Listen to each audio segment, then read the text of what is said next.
नमस्कार शेतकरी मित्रांनो, विघ्नहर्ता ॲग्रोमध्ये सर्वांचं मनपूर्वक स्वागत. तर शेतकरी मित्रांनो, तुम्ही बघू शकता आज आपण रोटावेटरसाठी जे आहे ते बेड यंत्र बनवलेलं आहे. यामध्ये आपण बेड पाडू शकतो.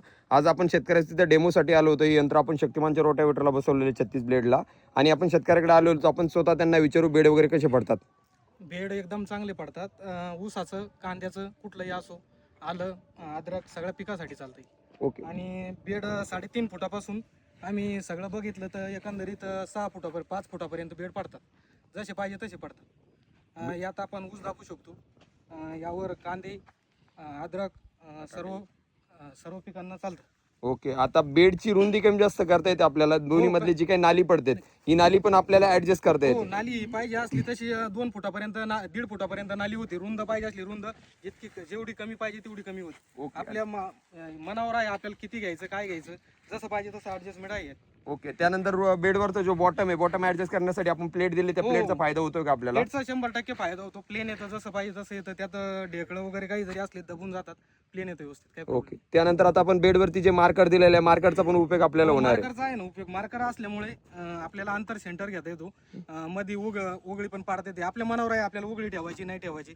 ज्यात आलं, यात आपण आलं लावायचं, काय लावायचं त्या हिशोबाने आहे. ओके. त्यानंतर आपण जे साईडला दोन्ही साईडने जे कॉर्नर दिलेले कॉर्नर समोर घेतले, तर आपण 6 फुटाच्या वरचा जो आपल्याला बेड पाडायचा आहे टरबुजासाठी किंवा त्यासाठी, तर ती माती आपण आतमध्ये घेण्यासाठी त्याचा उपयोग आतमध्ये घेण्यासाठी उपयोग. येते. हो. हे कॉर्नर आपल्याला पुढं पण घेता येतात. पुढं घेतली म्हणजे जसं पाहिजे तसं रुंद कमी अधिक करता येतं. कॉर्नर त्यासाठी एकदम मस्त आहे, मजबूत आहे, चांगली. ओके. आणि आपला जे काही पाठीमागे आपण बेड यंत्र बनवून खोलण्यासाठी एकदम सिंपल आहे. तुम्ही कमी वेळामध्ये खोलून ट्रॅक्टरला बसू शकतात आणि त्यानंतर ट्रान्सपोर्टेशनसाठी नेण्यासाठी पूर्ण खोल फिटिंग दिलेलं आहे. त्यामुळे कोणत्याही शेतकऱ्याला ऑर्डर करायची असेल तर अडचण कुठली येणार नाही. फिटिंग वगैरे सगळं खोल फिटिंग दिलेलं आहे आणि पूर्ण बेड ॲडजस्टमेंट तुम्हाला यामध्ये जे काही बॉटम वगैरे सगळं दिलेलं आहे, या सगळ्यामध्ये आपण नट बोल्ट सिस्टम दिले, म्हणजे कुठलीही अडचण येणार नाही. किंवा फिटिंगला किंवा तुम्हाला जर का त्याचे बेड ॲडजस्ट करायचं आहे, मेजरमेंट घ्यायचं, सगळ्यासाठी 1-1 इंचावरती होल दिलेलं आहे. म्हणजे टेप जरी नसला तरी आपण स्वतः ॲडजस्टमेंट करून आपण यामध्ये ॲडजस्ट करू शकतो.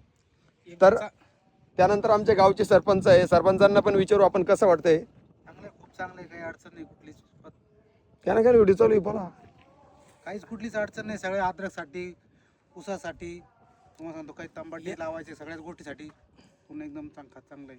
काहीच अडचण नाही. यात जर कधी ऊस दाबायचा असला ना तर यात माती राहत नाही. खूप ठिकाणी असं घडलेलं आहे. यात पंखे दिलेले आहेत, साईड पंखे. हे खोल घुसतात. हे खोल घुसल्यामुळे यात माती पण चांगल्या पद्धतीने आहे. कारण मी स्वतः एक ऊसाचा शेतकरी आहे. खास मी ऊसासाठी बघायला आलो तर खूप खाली बघू शकता तुम्ही, माती पण चांगल्या पद्धतीची आहे. म्हणजे आपल्याला पिकाला पूरक अशी माती यामध्ये अवेलेबल होते आणि रोटर समोर असल्यामुळे काय होतं, पूर्ण माती आपली मिक्स होते, त्यानंतर बारीक चुरं होतं, त्यानंतरच ती पाठीमागं पास होते, लेवल येते पूर्ण.